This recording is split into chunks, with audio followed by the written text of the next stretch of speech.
Maria Elena Vasquez was born on a rainy Tuesday morning in Barcelona, Spain. The doctors delivered the news that would change her family's life forever. Their beautiful baby girl would never see the world around her. While most parents might have felt devastated, Maria's mother Carmen held her daughter close and whispered, "You'll see things the rest of us never will, my angel." The Vasquez family lived in a tiny apartment above their small cafe on a busy street corner. Every morning, the smell of fresh bread and coffee would fill their home, mixing with the sounds of the city waking up. Carmen would carry baby Maria downstairs while she helped her husband. Miguel served customers before the morning rush. From her earliest days, Maria was different. While other babies cried at loud noises, she would go completely quiet, as if she was listening to something magical that only she could hear. When the old radio in the cafe played music, her tiny hands would move in the air, like she was trying to catch the melodies floating around her dot. By the time Maria turned 3, something extraordinary started happening. The family had an old piano tucked away in the corner of their living room, a gift from Maria's grandmother before she passed away. The piano was worn and scratched, with keys that stuck sometimes, but it still made beautiful music. One afternoon, while Carmen was busy in the kitchen, she heard something that made her stop everything. Piano music was coming from the living room, but it wasn't the radio. She rushed in to find little Maria sitting at the piano bench, her small fingers pressing the keys. She was playing a simple melody she had heard on the radio earlier that day. "Miguel," Carmen called out to her husband. "You need to see this right now." Miguel ran upstairs, thinking something was wrong. Instead, he found his 3-year-old daughter playing the piano like she had been doing it for years. The melody was simple but perfect. Every note was exactly where it should be. From that day forward, Maria spent every free moment at the piano. While other children her age were learning to ride bikes or play with toys, Maria was discovering the magic of music. She would wake up early and play softly so she wouldn't wake her parents. She would rush home from anywhere they went, eager to get back to her piano. The remarkable thing was that Maria never needed anyone to teach her how to read music, because she couldn't read anything at all. Instead, she learned by listening. If she heard a song once, she could play it back perfectly. If she heard it twice, she could make it sound even better than the original. Carmen would sit and watch her daughter for hours, amazed at what she was witnessing. Maria's fingers seemed to know exactly where to go on the keys. She would lean into the music, swaying back and forth, completely lost in the melodies she was creating. When Maria turned 5, her parents decided she needed proper lessons. They had been saving every euro they could from the cafe, putting aside money in a jar hidden behind the flour containers. They found Señora Rodriguez, an elderly woman who had once taught at the famous Barcelona Conservatory. Da Señora Rodriguez was known for being strict and demanding. She had turned away many students over the years, saying they didn't have what it takes to be real musicians. When the Vasquez family knocked on her door, she wasn't particularly interested in taking on a new student, especially one so young. "Let me hear her play," Señora Rodriguez said, leading them to her living room where a beautiful grand piano sat by the window. Maria climbed onto the piano bench and began to play. She chose a piece by Chopin that she had heard on the radio the week before. As her small fingers moved across the keys, something magical happened in that room.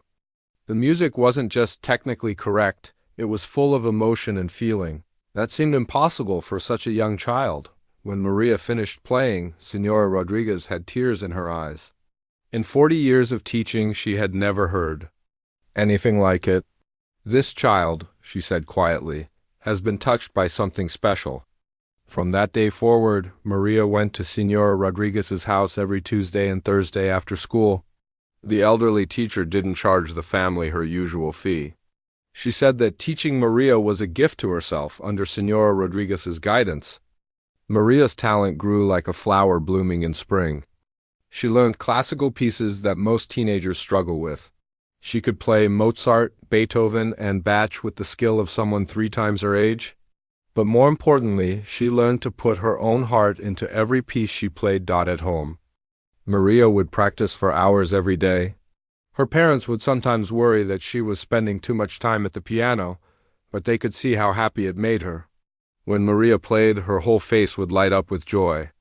The music seemed to fill a part of her that nothing else could touch.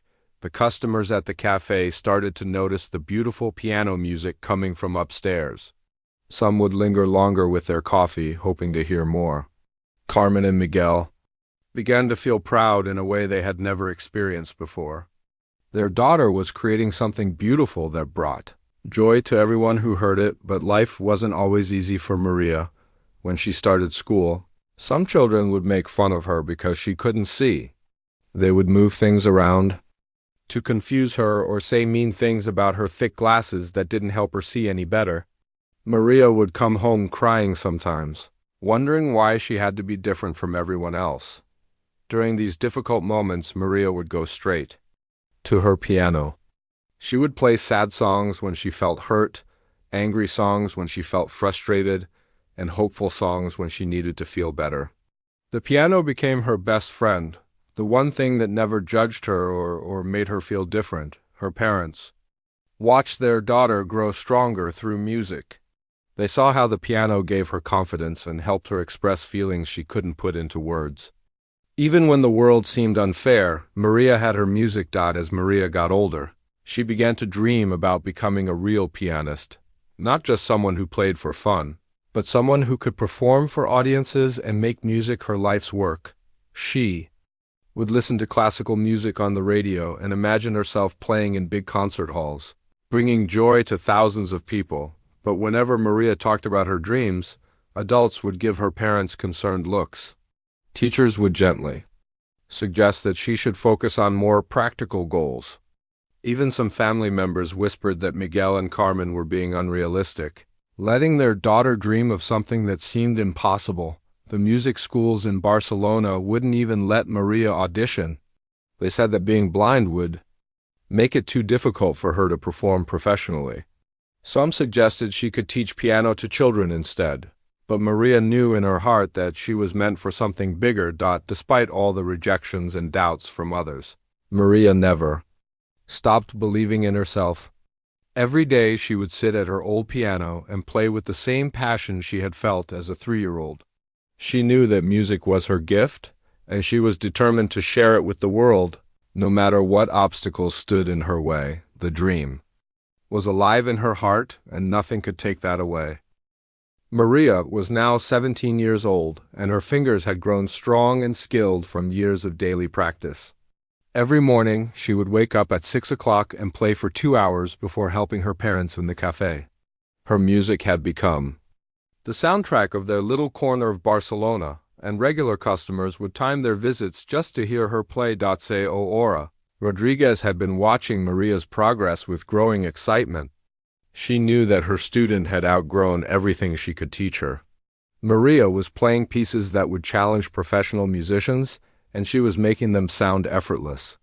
But more importantly, she was putting her own soul into every note. One Tuesday afternoon, Señora Rodriguez arrived at her lesson with unusual energy in her voice. She was holding a folded newspaper and could barely contain her excitement. "Maria, sit down," she said, her hands trembling slightly. "I have something very important to tell you."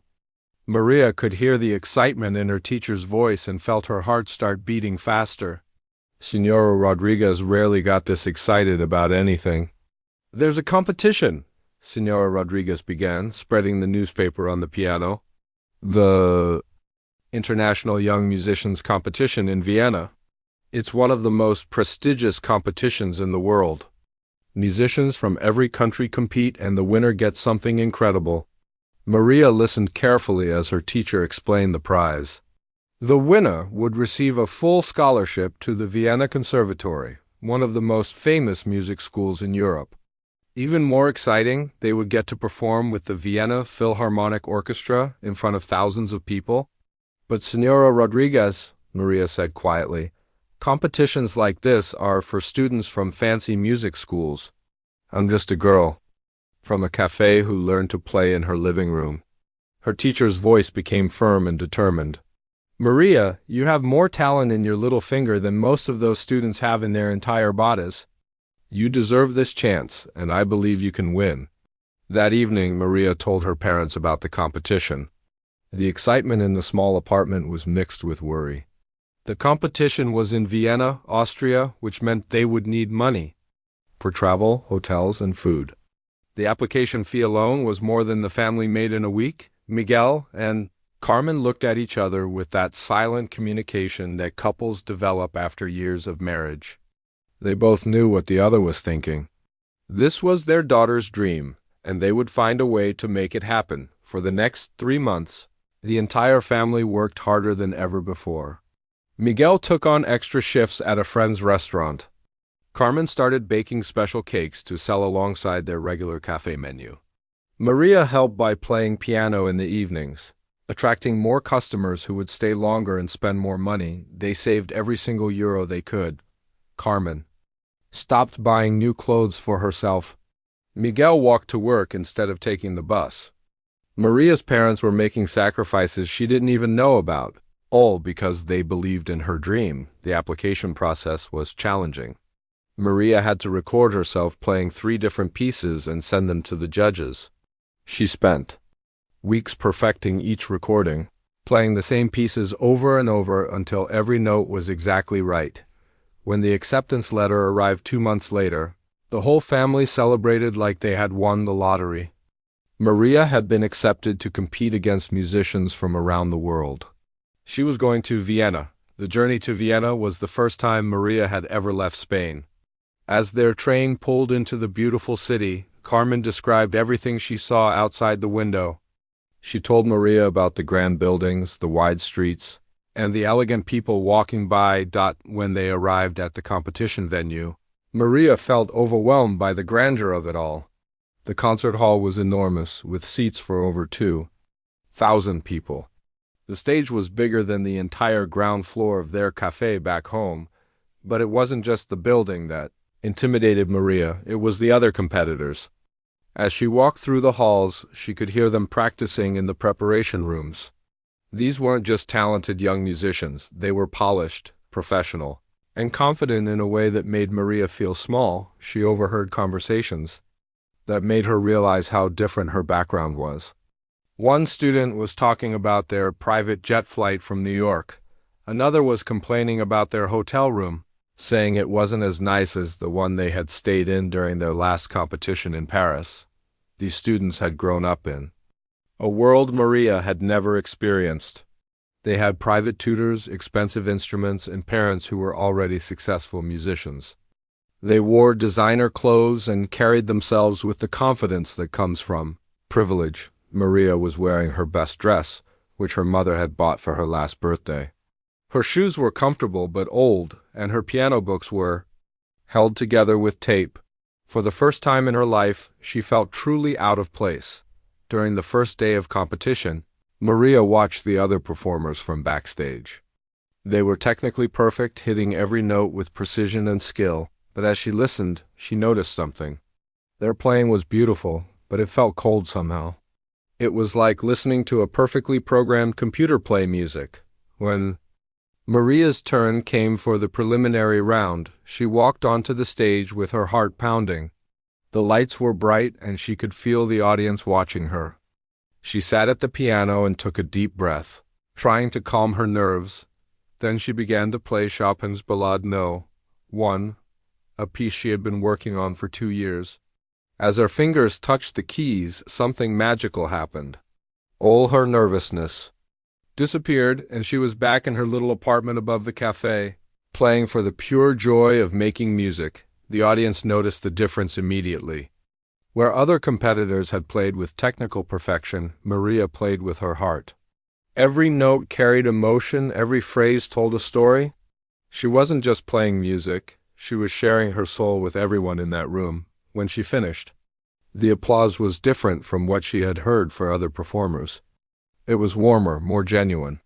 People weren't just clapping because it was polite. They were clapping because they had been moved by something special. Maria advanced to the second round, then the third. With each performance, she gained confidence. She realized that her different background wasn't a weakness, it was her strength. While other students had learned to play music perfectly, Maria had learned to feel music deeply. The other competitors began to notice her too. Some were curious about the quiet girl from Spain who played with such passion. Others seemed worried that she might actually have a chance to win. A few were openly dismissive, whispering that she didn't belong in such prestigious company, but Maria didn't let their attitudes affect her. She had learned long ago that music was about more than just impressing people. It was about expressing truth, sharing emotion, and connecting with others in a way that words never could. As the competition progressed toward the final round, Maria felt ready for whatever came next. She had already proven to herself that she belonged on that stage. Now she just had to prove it to the world. The competition had been going on for 5 days, and Maria had made it through every single round. What started with over 200 young musicians from around the world had now been narrowed down to just 3 finalists. Maria couldn't believe she was one of them. Her parents were so proud they could barely contain themselves. Miguel had been calling everyone back home in Barcelona, telling them about their daughter's incredible achievement. Carmen spent hours describing every detail of the competition to Maria, making sure she understood just how amazing this moment was. The other 2 finalists were exactly what Maria had expected from the beginning. There was Alexander, a brilliant pianist from the famous Juilliard School in New York. He was tall, confident, and had been playing in competitions since he was 8 years old. His parents were both professional musicians, and he had grown up in a world where excellence was simply expected. The second finalist was Isabella, a student from the Royal Academy of Music in London. She came from a wealthy family and had been trained by some of the best teachers in Europe. Isabella spoke multiple languages and carried herself with the poise of someone who had never doubted her place in the world. Then there was Maria, the girl from the cafe in Barcelona who had learned to play on an old piano with sticky keys. She felt like she was living in a dream that might end at any moment. The final round was scheduled for the next evening. It would be held in the main concert hall, with all 2,000 seats filled with music lovers, critics, and industry professionals. The 3 finalists would each perform a complete piano concerto with the Vienna Philharmonic Orchestra. Maria had chosen Rachmaninoff's Piano Concerto No. 2, one of the most challenging and emotional pieces ever written. It was a bold choice, but it was also a piece that spoke to her heart. The composer had written it during a difficult period in his life, and Maria felt a deep connection to the struggles and ultimate triumph the music represented on the afternoon. Before the final performance, Maria was in one of the practice rooms, running through difficult sections of her concerto. She was completely focused, her fingers flying across the keys as she worked through a particularly challenging passage. She had been practicing for about an hour when she heard voices in the hallway outside. The practice room doors weren't soundproof, so she could hear people talking as they walked by. Usually she didn't pay attention to these conversations, but something made her stop playing and listen. "This whole thing has become ridiculous," a man's voice said. Maria recognized it immediately. It was Viktor Kozlov, the famous Russian pianist who was one of the main judges of the competition. He was known throughout the music world for his incredible skill, but also for his harsh opinions and cold personality. "I mean, really," Kozlov continued, "what are we doing here? That blind girl has turned this serious competition into some kind of charity event." Maria felt her heart sink. She wanted to start playing again, to drown out his words, but she couldn't move. She felt frozen to the piano bench. "She's made it this far because everyone feels sorry for her," Kozlov went. The other judges are too soft. They see a disabled girl playing piano and think it's inspirational. But this is supposed to be about musical excellence, not making people feel good about themselves." Another voice joined the conversation. Maria recognized it as Dr. Weber, another one of the judges from the Vienna Conservatory. "But Victor," Dr. Weber said, "you have to admit her playing is quite remarkable. The emotion, the technical skill. Kozlov laughed, but it wasn't a kind laugh. "Technical skill? Please. She's playing everything from memory because she can't." Read music, that's not skill, that's just a party trick? Any trained musician can memorize pieces. The real art is in interpreting the written music, understanding the composer's exact intentions as they wrote them on the page. Maria felt tears starting to form in her eyes. Every word Kozlov spoke felt like a knife cutting into her confidence. And the emotion you're talking about, Kozlov continued, that's just sentimentality. Real music isn't about making people cry. It's about technical perfection, precise interpretation, and professional presentation. This girl is playing with her heart instead of her brain, and that's exactly why she doesn't belong here. The voices started to fade as the judges walked further down the hallway, but Maria had heard enough. She sat at the piano, her hands shaking, feeling like everything she had worked for was crumbling around her all her life. People had told her that her blindness would limit her. Teachers had said she couldn't succeed in music because she couldn't see the sheet music. Other students had made fun of her for being different. But Maria had always believed that music was about more than just reading notes on a page. Now, one of the most respected judges in the competition was saying the same things. Maybe everyone had been right.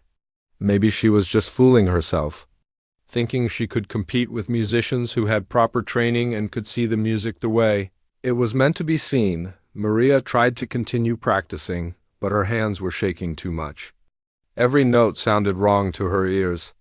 The concerto that had felt so natural and beautiful just an hour ago now seemed impossible and foreign. She heard footsteps in the hallway again and quickly wiped her eyes, hoping no one would notice she had been crying. But it was just her mother, coming to check on her before dinner. "How's the practice going, my love?" Carmen asked, immediately sensing that something was wrong. Maria tried to smile and act normal, but her mother knew her too well. "I'm fine, Mama, just a little tired." But Carmen could see the sadness in her daughter's eyes. She had raised Maria for 17 years and knew every expression on her face. Something had happened, and it had shaken her daughter's confidence. "Tell me what's wrong," Carmen said, sitting down beside the piano bench. Maria wanted to tell her mother about what she had heard, but she couldn't find the words. How could she explain that one of the judges thought she was there just for pity? How could she admit that maybe everyone who had doubted her over the years had been right? Instead, she just leaned against her mother's shoulder and let the tears come. Carmen held her daughter close, not asking any more questions. She knew that whatever had happened, Maria needed comfort more than explanations. That night, Maria lay in her hotel bed staring at the ceiling. Tomorrow was the most important day of her life, and she had never felt less confident. Kozlov's words kept echoing in her mind. Was she really just a charity case? Had she made it this far only because people felt sorry for her? She thought about all the sacrifices her parents had made to get her to this moment. They had worked extra hours, saved every penny, and believed in her dream even when no one else did. She thought about Senora Rodriguez, who had taught her for free because she believed Maria had something special. As the hours passed, Maria realized she had a choice to make. She could let Kozlov's cruel words destroy her confidence, or she could prove him wrong. She could show everyone that music truly was about more than just reading notes on a page. By the time the sun rose over Vienna, Maria had made her decision. Tomorrow she would play like she had never played before. Not to prove anything to the judges, but to honor the music itself and everyone who had believed in her along the way. The morning of the final performance arrived like a storm cloud over Vienna. Maria had barely slept, tossing and turning all night with Viktor Kozlov's harsh words echoing in her mind. When she finally got out of bed, her hands were still shaking. From the emotional weight of what she had heard, Carmen noticed immediately that something was terribly wrong with her daughter. Maria was moving slowly, like someone carrying a heavy burden. She barely touched her breakfast, and when she tried to practice on the small keyboard they had brought to the hotel, her playing sounded hesitant and uncertain. "Maria, what happened?" "Yesterday?" Carmen asked gently, sitting beside her daughter on the hotel bed. "You've been different since you came back from practice." Maria wanted to tell her mother everything, but she was afraid that if she spoke the words out loud, they might become even more real. Instead, she just shook her head and said she was nervous about the performance, But Carmen knew her daughter too well. She had watched Maria perform hundreds of times, and she had never seen her this shaken before a concert. This was different. This was the look of someone whose confidence had been completely destroyed. The afternoon seemed to drag on forever. Maria tried to rest, tried to practice, tried to eat something, but nothing felt right. Every time she closed her eyes, she heard Kozlov's voice saying she was just a charity case, that she was turning the competition into a pity party. At 5 o'clock, it was time to go to the concert hall for the final preparations. The car ride felt like it lasted forever. Maria sat in the back seat between her parents, feeling smaller than she had ever felt in her life. When they arrived at the concert hall, the scene was overwhelming. Television cameras were set up everywhere, and reporters were interviewing audience members as they arrived. The parking lot was full of expensive cars, and people were dressed in their finest clothes for what everyone knew would be a historic evening. Inside the hall, Maria could hear the Vienna Philharmonic Orchestra warming up. These were some of the best musicians in the world, and in just a few hours she would be performing with them. The thought should have excited her, but instead, it made her feel even more anxious. The 3 finalists were given a small room backstage to wait before the performance. Alexander was pacing back and forth, running through fingerings for difficult passages. Isabella was sitting calmly, looking completely confident and prepared. Maria sat in the corner, trying to block out the noise and find some peace in her mind. She thought about her grandmother, who had given them the old piano that started this whole journey. She thought about Senora Rodriguez, who had believed in her when no one else would. She thought about all the hours she had spent practicing in the small apartment above the cafe, playing simply because she loved music, but even these happy memories couldn't completely push away the doubt that had taken root in her heart. At 7:30, the competition began. Alexander performed first, playing Mozart's Piano Concerto No. 23. His performance was flawless, every note precisely placed, every phrase perfectly shaped. The audience applauded enthusiastically, and Maria could see that he was pleased with his performance. Isabella went second, performing Chopin's Piano Concerto No. 1. Her technique was stunning, her interpretation elegant and refined. She played with the confidence of someone who had never doubted her place in the world. The applause was even louder than it had been for Alexander. Then it was Maria's turn. As she walked onto the stage, the bright lights felt like they were burning through her. The audience of 2,000 people seemed enormous, and she could feel their eyes on her. Some were curious, some were supportive, and others seemed skeptical about what they were about to hear. Maria made her way to the piano, her legs feeling unsteady beneath her. She sat down at the bench and adjusted her position, trying to find the comfortable position she had practiced thousands of times before. The conductor raised his baton, and the orchestra began the opening of Rachmaninoff's Piano Concerto No. 2. The familiar melody filled the concert hall, and Maria felt a small spark of recognition. This was the piece she had chosen because it spoke to her soul, because it was about overcoming struggle and finding beauty in pain. But when it came time for her to join in, her fingers felt heavy and uncertain. The first few notes came out hesitant and weak. She could hear the difference immediately, and she knew the audience could hear it too. For a moment, Maria felt like she was drowning. All of Kozlov's cruel words came rushing back to her. Maybe he was right. Maybe she was just a girl who had gotten lucky, who didn't really belong on this stage with these incredible musicians, but then something extraordinary happened. As she played through the first movement, struggling with her confidence, she heard a voice in her mind. It was her grandmother's voice, speaking words she had almost forgotten. "Music doesn't come from the eyes, my little one," her grandmother had told her when she was just 5 years old. "It comes from the heart, and your heart is bigger than anyone else's I know." Suddenly, Maria remembered why she had fallen in love with music in the first place. It wasn't because she wanted to impress judges or win competitions. It was because music had the power to express feelings that words couldn't capture. It was because when she played, she could share her soul with the world. As the second movement began, something shifted inside Maria. She stopped thinking about Viktor Kozlov and what he had said. She stopped worrying about whether she belonged on this stage. Instead, she started thinking about the music itself, about the story it was telling, about the emotions it was meant to convey. Her fingers began to move with more confidence. The hesitation disappeared, and in its place came the passion that had carried her through 17 years of music. She wasn't just playing the notes anymore, she was living them, breathing them, becoming one with the music. The orchestra members began to notice the change. They had played this concerto hundreds of times with different soloists, but something about Maria's playing was different. It was raw, honest, and completely authentic. She wasn't trying to impress anyone or prove anything. She was simply sharing her heart through music. The audience noticed too. The usual rustling of programs and quiet coughing that happens during performances gradually stopped. People were leaning forward in their seats, completely absorbed in what they were hearing. By the time Maria reached the third movement, she was playing like she had never played before.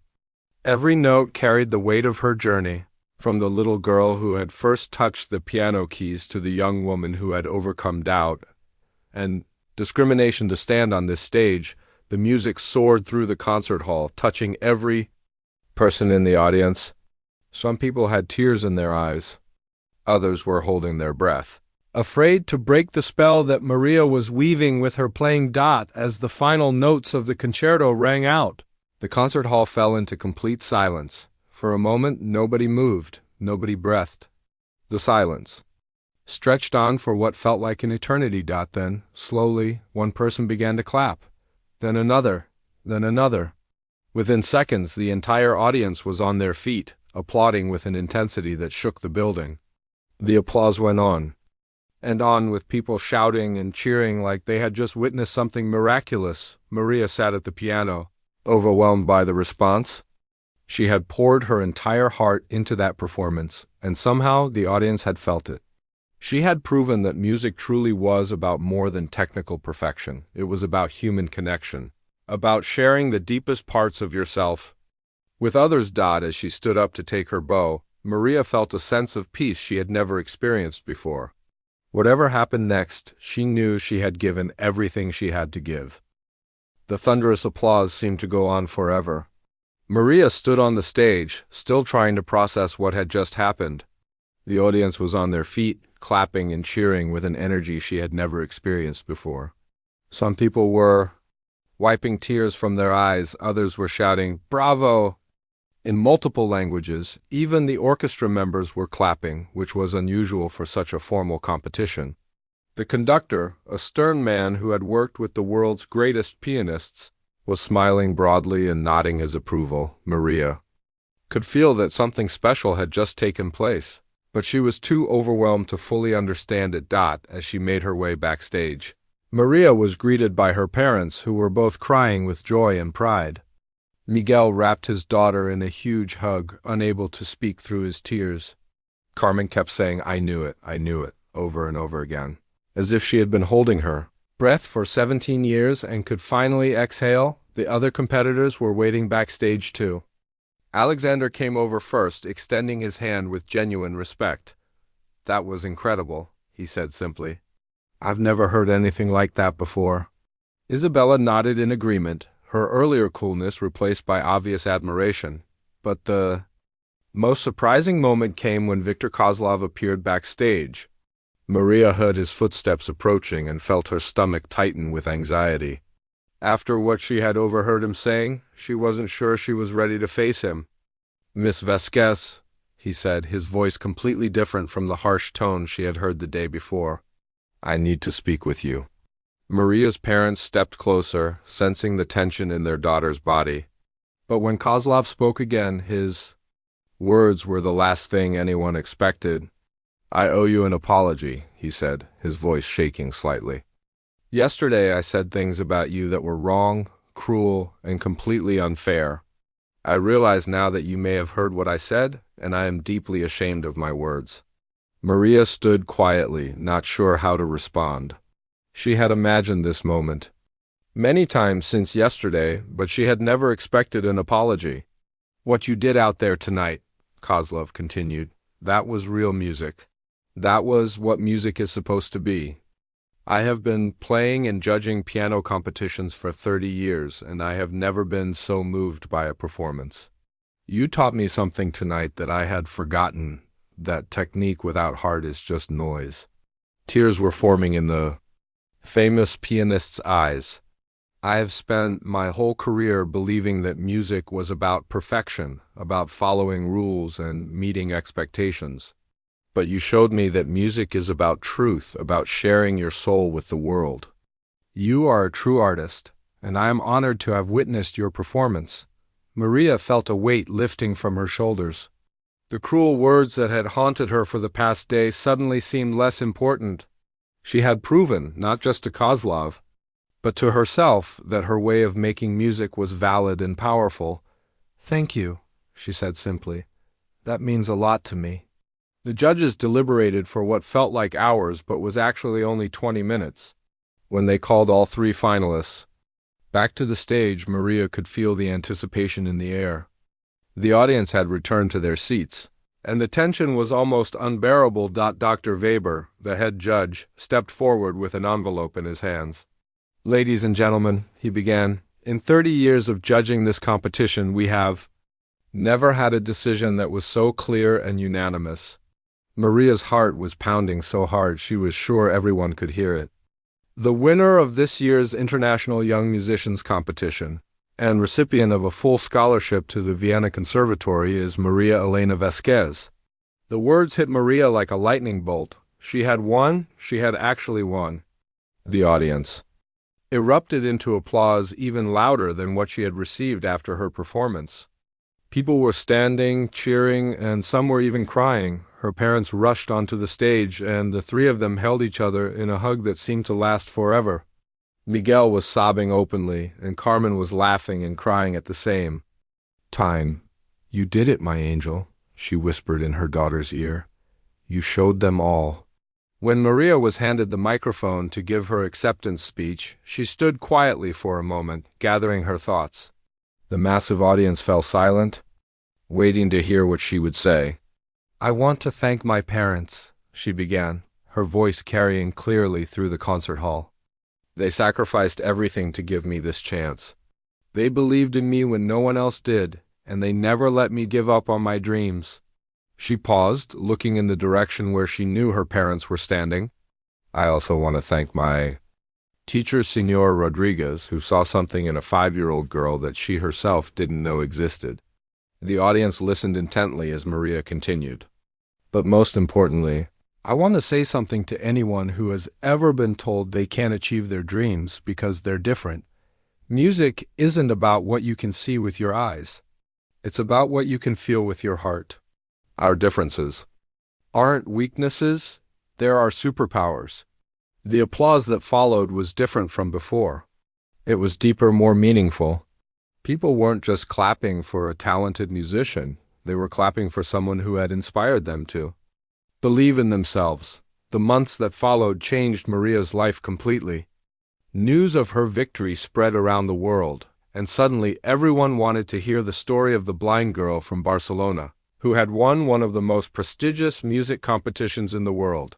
She moved to Vienna to attend the conservatory, where she studied with the world's best teachers.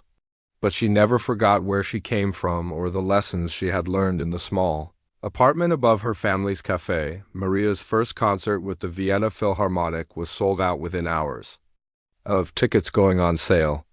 People came from all over Europe to hear her play. The performance was everything she had dreamed it would be: magical, emotional, and transformative. But success didn't change Maria's character. She used her platform to advocate for musicians with disabilities, working to make sure that music, schools, and competitions were accessible to everyone. She started a foundation that provided instruments and lessons to children who couldn't afford them. Years later, when Maria had become one of the world's most celebrated pianists, she would often return to Barcelona to visit her parents and play at the small cafe where her journey began. The old piano with the sticky keys was still there, and she would play it with the same joy she had felt as a 3-year-old child. Viktor Kozlov became one of her closest friends and biggest supporters. He often said in interviews that Maria had saved his career by reminding him what music was really about. He dedicated his final album to her, calling her the pianist who taught an old fool how to listen with his heart. Maria's story inspired millions of people around the world. She proved that talent, determination, and heart could overcome any obstacle. She showed that being different wasn't a limitation, it was a gift that could change the world. Today, whenever young musicians face doubt or discrimination, they remember Maria's story. They remember that a blind girl from a small cafe in Barcelona once stood on the world's biggest stage and proved that music truly comes from the heart. And in that small apartment above the cafe where it all began, Maria's old piano still sits by the window, waiting for the next dreamer to discover the magic that lives inside its keys.